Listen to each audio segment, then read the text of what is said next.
For more of this kind of content, you can subscribe to the channel, like the video, and leave a comment. Captain Sarah Chen walked through the reinforced corridors of Mining Station Omega-7, her boots echoing against the metal flooring. The asteroid belt facility hummed with the constant noise of ore processors and life support systems. 3 days ago, her patrol had captured something unprecedented. A female warrior from the Valoran Empire, the first of her kind ever taken alive. The holding cells were located in the station's deepest level, carved directly into the asteroid's rocky core. Sarah approached Cell Block C with 2 security guards flanking her. Through the reinforced viewing panel, she observed the prisoner for the first time. The alien woman sat perfectly still on the simple metal bench. Her silver-blue skin, marked with intricate tattoos that seemed to shift in the dim lighting. She stood nearly 7 feet tall, with lean muscle definition that spoke of years of combat training. Her dark hair was braided with metal ornaments that clinked softly when she moved. Most striking were her eyes, deep purple irises that tracked Sarah's every movement with predatory intelligence. "Status report," Sarah demanded from the guard. "She hasn't spoken since arrival, Captain. Refuses food, water, medical attention. Just sits there like a statue. Our translators can't get through to her." Sarah studied the security readings. No escape attempts, no violence, no demands. This wasn't typical prisoner behavior, especially from a Valoran warrior. Their species was known for their fierce independence and battle fury. Something was different about this one. "Open the cell," Sarah ordered. "Captain, protocol requires." "I said open it." The energy barrier dissolved with a soft hum. Sarah stepped inside, leaving her weapon holstered. The alien's purple gaze locked onto hers immediately, and Sarah felt the intensity of that stare like physical pressure. For long moments, they studied each other in silence. Then the alien spoke, her voice carrying a musical quality, despite the harsh consonants of her native language. The universal translator kicked in a moment later. "You are the human who leads this place," the alien said. It wasn't a question. "I'm Captain Sarah Chen, commanding officer of this mining facility. You're our prisoner under the Colonial Defense Treaty." The alien stood slowly, her full height making Sarah feel small despite her own confident bearing. "I am Zara Keth of the 3rd Battle Clan, and I am no one's prisoner. Your ship was destroyed. Your crew is dead. You're alone, surrounded by human forces. Facts don't change because you don't like them." Zara Keth stepped closer, close enough that Sarah could see the complexity of her facial markings. "Free me, human. Give me weapons, give me a fair fight, and I'll prove what a true woman is. What real strength looks like." Sarah felt a chill at the absolute confidence in that voice. "You're challenging me? I'm offering you education." Zara Keth's eyes glittered with something between amusement and contempt. "Your species speaks of equality, yet you keep me caged because you fear what I might do if released. You claim strength, but rely on barriers and weapons to feel safe. We're not having a philosophical debate. You're a prisoner of war." "War?" Zara Keth laughed, the sound sharp and bitter. "This isn't war, Captain Chen. This is slaughter. My people die in their ships, never given the chance to prove their worth in honest combat. Your humans fire from distance, hide behind technology, claim victory without honor." Sarah felt her temper rising. "Honor doesn't stop plasma bolts." Strategy wins battles, not pride. And what have you won? Zaraketh moved even closer, her presence overwhelming in the small space. A galaxy where strength is measured by the size of your guns? Where warriors die without the chance to show their true nature? The alien woman's words carried weight that Sarah hadn't expected. She'd come here expecting to interrogate a defeated enemy, not engage in a debate about the nature of conflict and strength. But something in Zaraketh's manner suggested this wasn't random philosophy. There was purpose behind every word. "What are you really asking for?"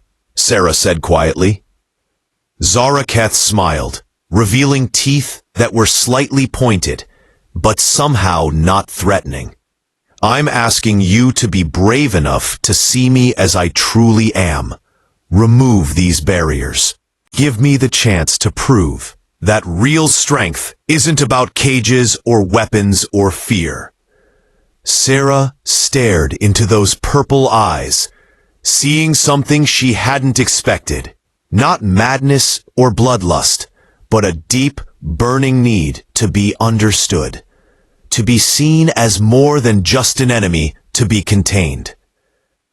The implications of what Zaraketh was suggesting sent a cold shiver down Sarah's spine. But beneath her caution, something else stirred. Curiosity, and perhaps, despite all her training and protocols, a desire to understand what true strength really meant. Sarah left the cell without answering, but Zaraketh's words followed her through the station's corridors. She tried to focus on routine reports, maintenance schedules, and supply inventories, but her mind kept returning to those purple eyes and that confident challenge. 2 days passed. Sarah found excuses to walk past the detention level, always stopping to observe through security feeds. Zaraketh remained motionless for hours, sometimes appearing to meditate, other times simply staring at the wall with that unsettling focus. On the third day, Sarah's chief of security, Lieutenant Mark Rodriguez, brought disturbing news. "Captain, we've been monitoring the prisoner's vital signs. She's shutting down. No food, minimal water. At this rate, she'll be dead within a week." Sarah frowned at the medical readouts. Hunger strike? More than that, it's like she's willing herself to die. Our medical officer thinks it might be some kind of cultural response to captivity. Sarah stared at the data, remembering Zaraketh's words about honor and true strength. Was this suicide or something else entirely? Has she said anything? Only one thing. She keeps asking for you. Against every protocol, Sarah found herself back in the detention level that evening. This time, she dismissed the guards completely. Zaraketh looked weaker, her silver-blue skin slightly dulled, but her eyes still burned with that fierce intelligence. "You're killing yourself," Sarah said, without preamble. "I'm dying free," Zaraketh replied. "There's a difference." "That's not freedom. That's waste." Zaraketh stood slowly, her movements more careful now. "Is it? You humans speak of liberty, but you've caged me like an animal. You study me like a specimen.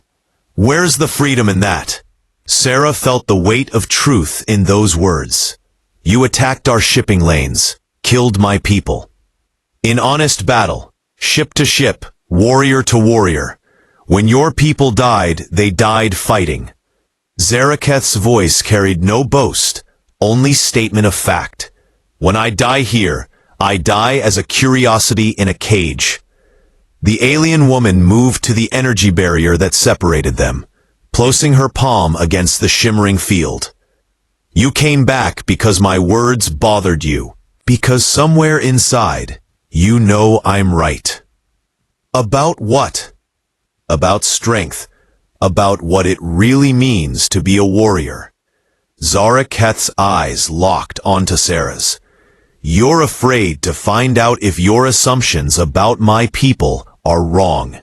Afraid to discover that we might be more than the monsters your propaganda portrays." Sarah felt her heart racing. Everything about this situation violated her training, her duty, her common sense. But she couldn't deny that Zara Keth's words rang with uncomfortable truth. "What exactly are you proposing?" "Free me. Not to escape, but to exist.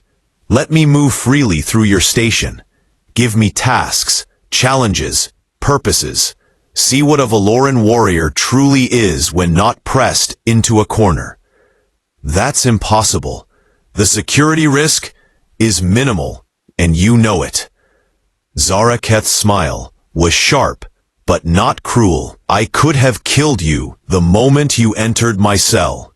I could have taken your weapon, used you as a hostage, tried to fight my way out, but I didn't." Sarah realized this was true. Zara Keth could have struck at any time during their conversations. The alien woman was clearly faster and stronger than any human. Yet she'd chosen conversation over violence. "Why?" Sarah asked. "Why not try to escape?" "Because escape isn't victory. It's just running away." Zara Keth stepped back from the barrier. "I want to prove something more important than my ability to break free from a cage. Which is that strength and honor aren't about defeating enemies. They're about understanding them." The words hit Sarah like a physical blow. She'd spent years fighting Valoran forces, seeing them as savage raiders who attacked without reason or mercy. But the woman before her showed intelligence, restraint, and a philosophical depth that challenged everything Sarah thought she knew about the enemy.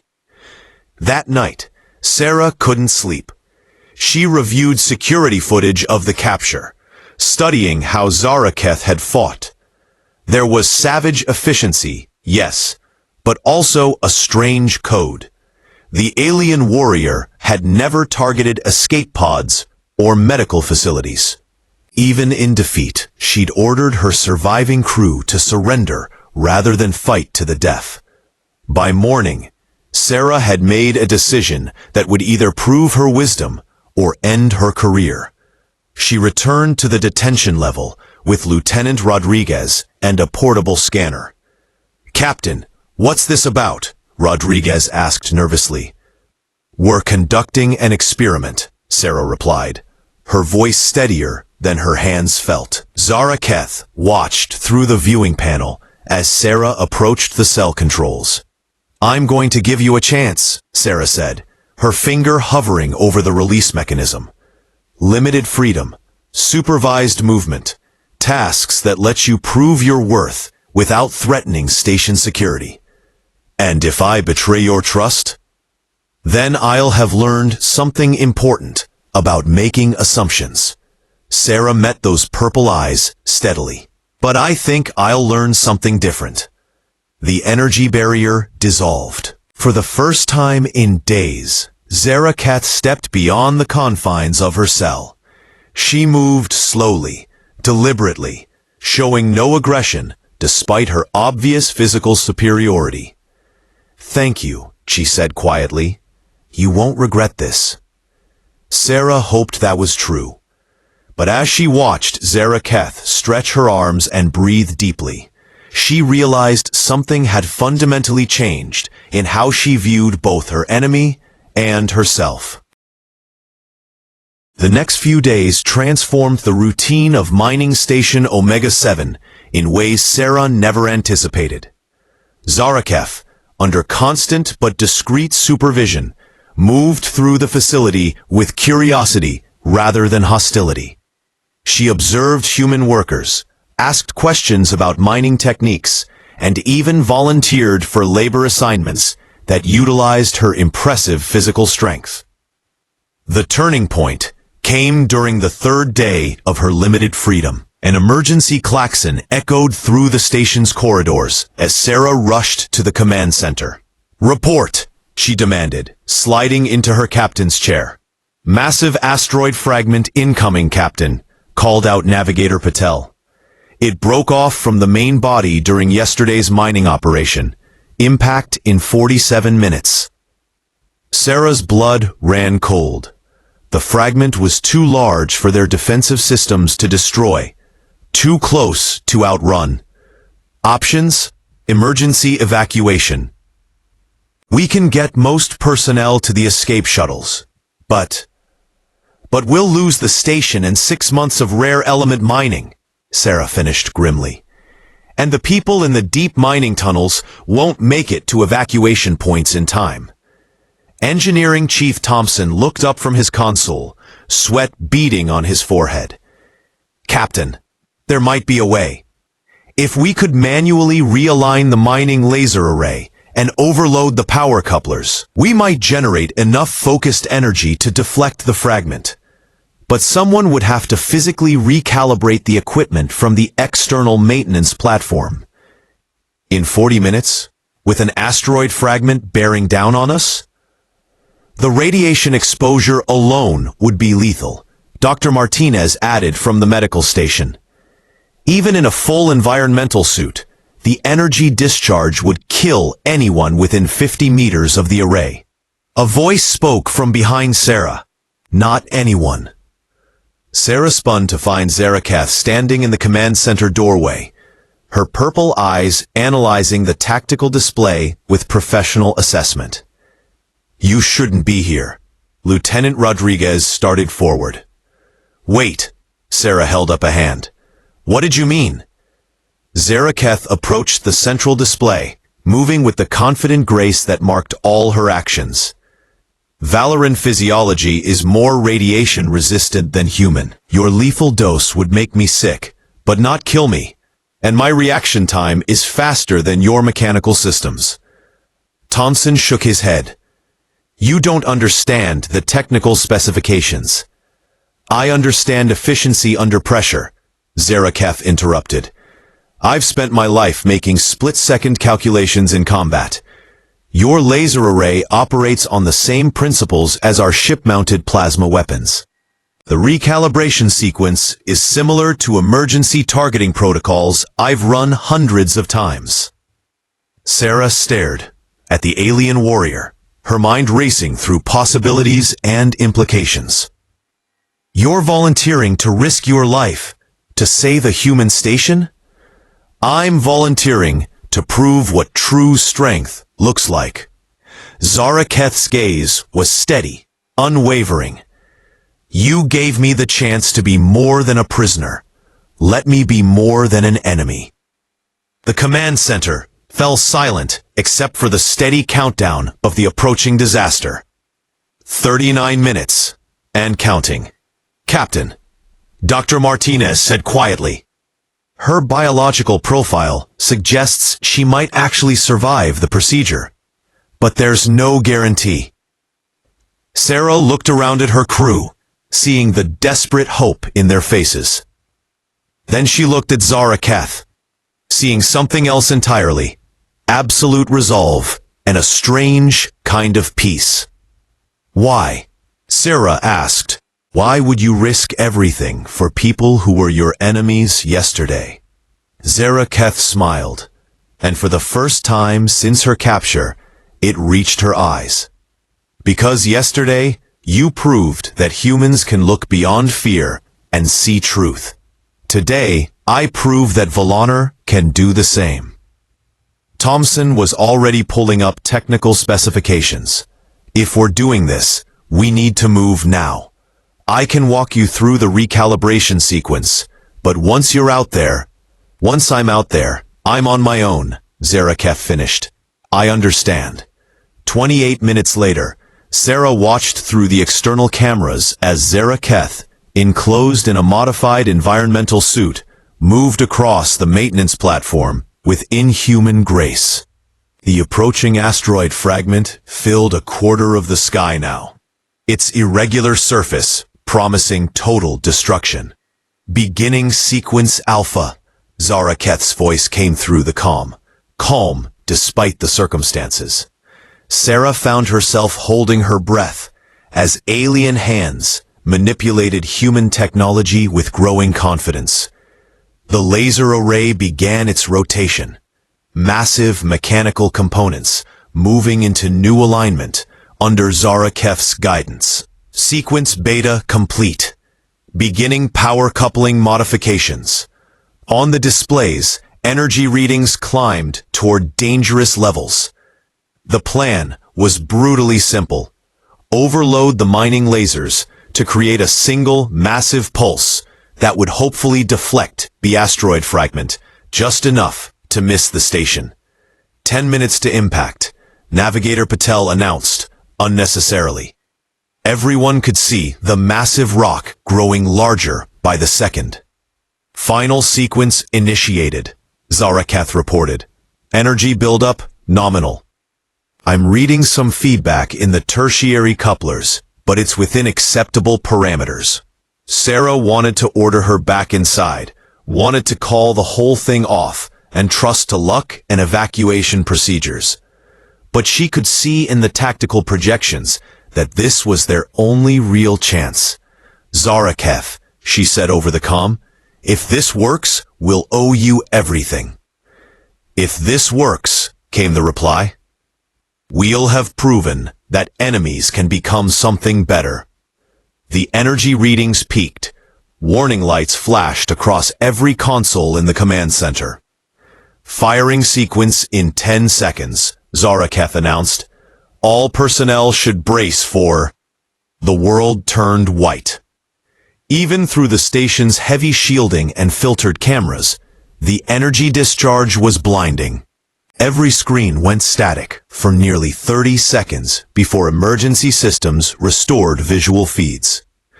Where the asteroid fragment had been, Sarah saw only dispersing debris and empty space. Where the maintenance platform had been, she saw twisted metal and the fading glow of dissipating energy. Zaraketh, Sarah called into the comm. Zaraketh, respond. Static answered her for long, terrifying moments. Then, weakly, a familiar voice. Still here, Captain. Suit integrity compromised, but still here. The rescue took 20 minutes. When they brought Zaraketh back inside, her environmental suit was scarred and radiation burned, her silver-blue skin marked with exposure damage. But she was alive, conscious and smiling. Now you know what a true woman is, she said softly as Dr. Martinez worked over her in the medical bay. Someone who stands between others and destruction, regardless of species.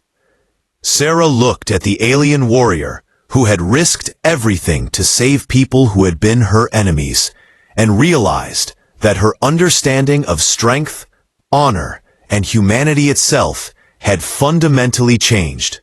While Zaraketh recovered in the medical bay, Sarah struggled with reports and decisions that felt increasingly hollow. The alien warrior had saved hundreds of human lives, yet Colonial Command's messages demanded increased interrogation and eventual prisoner transfer to a high-security facility. Sarah had tried to explain what happened, how Zaraketh had voluntarily risked her life for humans, but the official response was predictable. Hostile alien attempting to gain trust for eventual betrayal. Transfer immediately upon medical clearance. She was reviewing these orders for the 5th time when Lieutenant Rodriguez burst into her office. Captain, we've got incoming ships. Multiple contacts. Moving fast. Sarah's stomach dropped. Valoran? No, ma'am. Human vessels. 3 cruisers. Military configuration. Rodriguez's expression was grim. They're broadcasting colonial security codes, but something feels wrong. In the command center, Sarah studied the tactical display with growing unease. The approaching ships moved in an aggressive formation, weapons powered, but not yet targeted. Their leadership transmitted standard docking protocols, but the subtext was clear. This wasn't a request. Incoming transmission, reported Communications Officer Liu. the main screen filled with the image of a stern-faced man in a colonial security uniform. His insignia marked him as Commander Kane, someone Sarah recognized by reputation, ruthless, ambitious, and known for treating alien prisoners as laboratory subjects rather than sentient beings. "Captain Chen," Kane said without preamble, "I'm here to collect your prisoner and investigate your handling of a classified security asset. The prisoner is recovering from injuries sustained while saving this station," Sarah replied carefully. Kane's expression didn't change.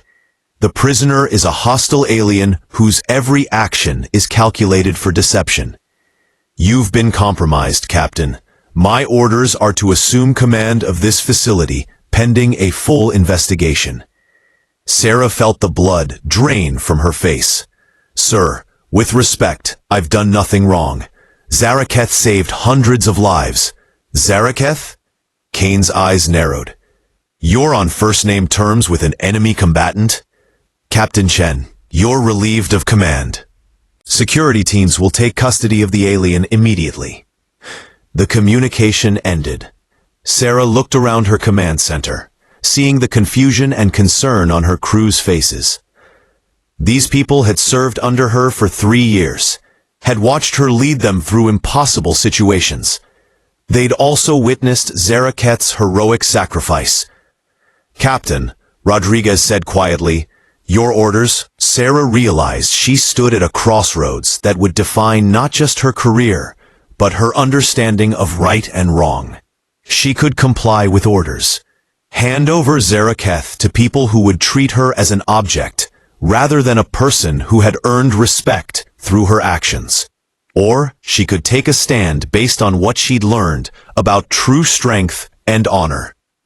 Rodriguez, quietly alert all senior staff. Emergency meeting in conference room 3 in 10 minutes.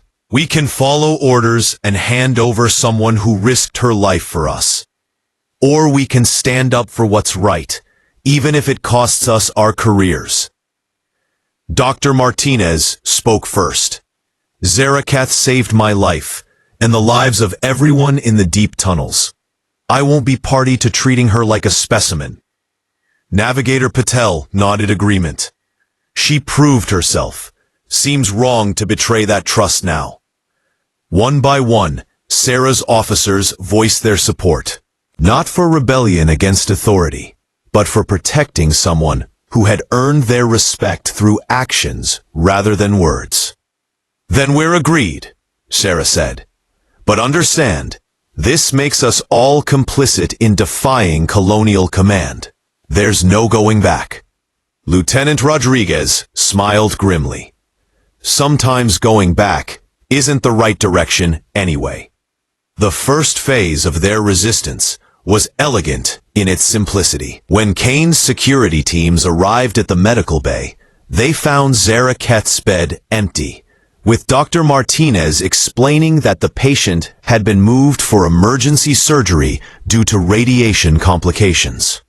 The surgery, of course, was taking place in a secure operating theater that just happened to be undergoing critical maintenance that prevented access. Kane himself arrived within the hour, his expression thunderous. "Captain Chen, you will produce the prisoner immediately or face charges of treason." "Commander Kane," Sarah replied with perfect military bearing. "I would be happy to comply, but patient safety takes precedence over administrative convenience. Dr. Martinez assures me that interrupting the procedure could result in the prisoner's death." "Then we'll wait."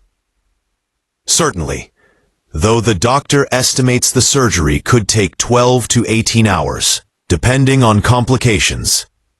Kane's face reddened. "Captain, you're trying my patience." "Sir, I'm trying to keep a valuable intelligence asset alive. I assumed that was your priority as well." For 6 hours, Kane's teams searched the station while Sarah's people maintained the fiction of ongoing surgery. But Sarah knew they were only buying time.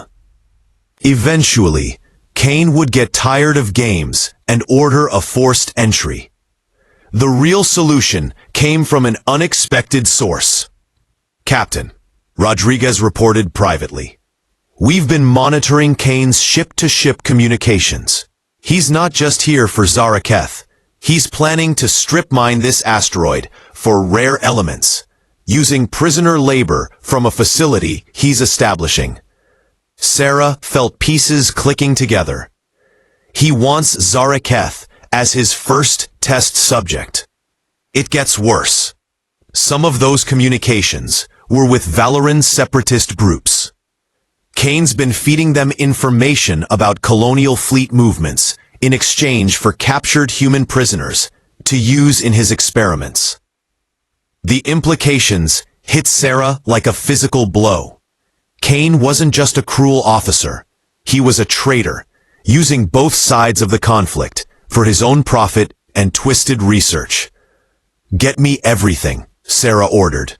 Communications logs, financial records, anything that proves what he's doing.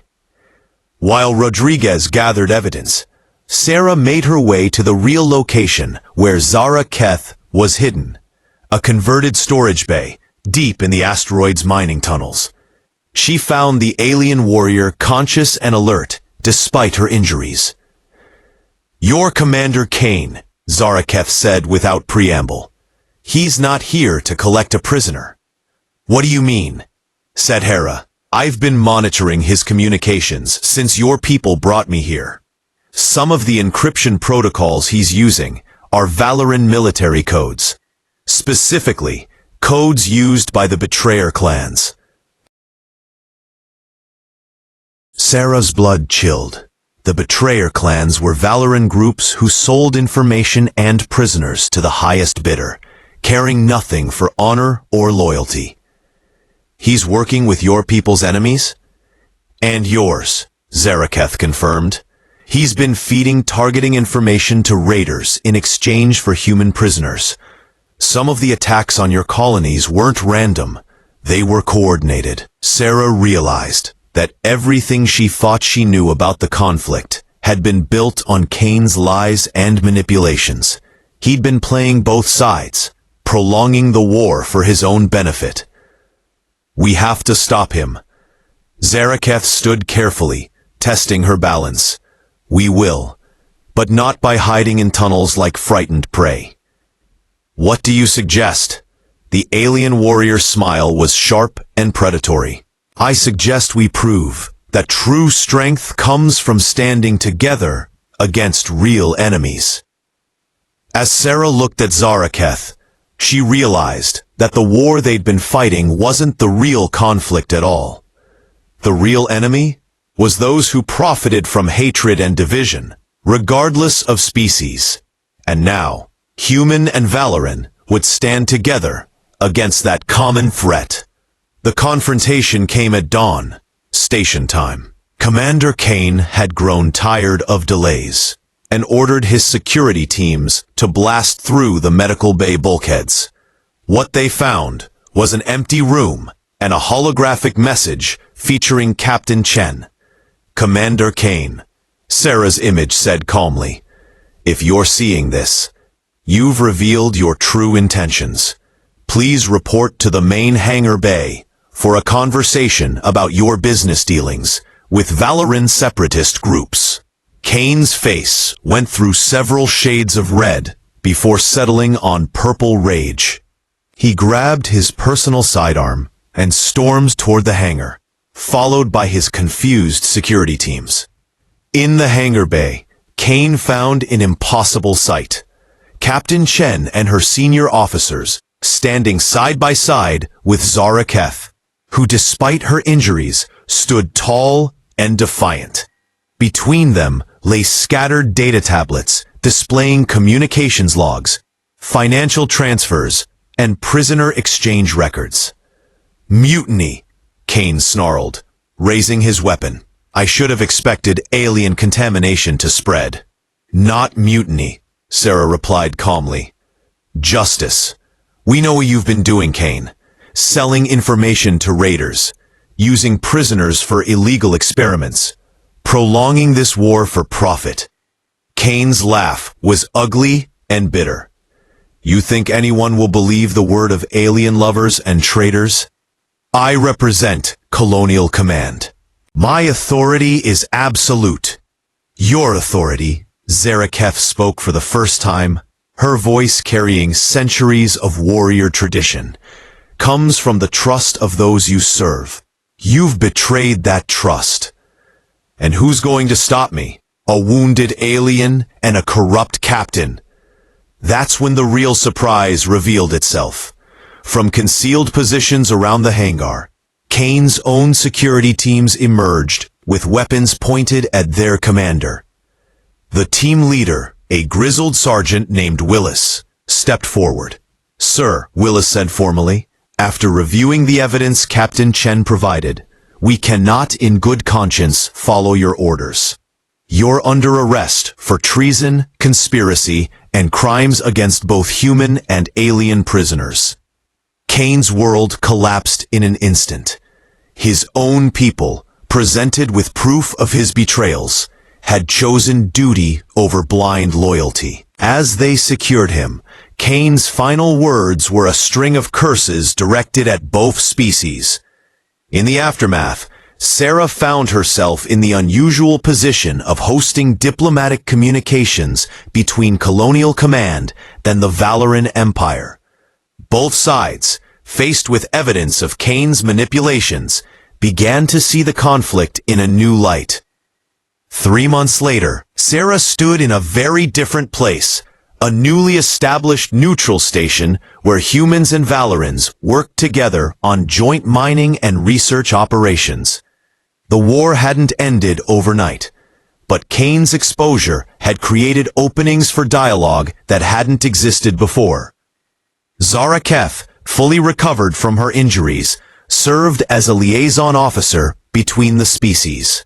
Her heroic actions at Mining Station Omega-7 had become legendary among both humans and Valorans, proof that honor and courage transcended species boundaries.